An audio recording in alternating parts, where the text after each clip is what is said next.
হে আল্লাহ, একমাত্র আপনার কাছেই আমি আমার দুর্বলতার কথা জানাচ্ছি এবং একমাত্র আপনার কাছেই আমি আমার অভাবের কথা জানাচ্ছি এবং মানুষের নিকট আমার অসম্মানের কথা একমাত্র আপনাকেই বলছি।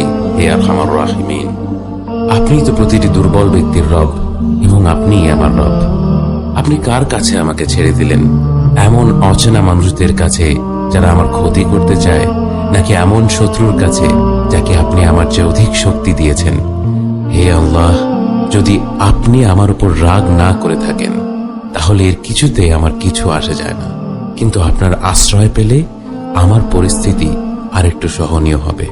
হে আল্লাহ, আমি আপনার চেহারার নূরের কাছে আশ্রয় চাই, যা সব অন্ধকারকে উজ্জ্বল করে দিয়েছে, যা দুনিয়া এবং আখিরাতের সব বিষয়ের সংশোধক। আল্লাহ, আপনার রাগ এবং অসন্তুষ্টি থেকে আমি রেহাই চাই।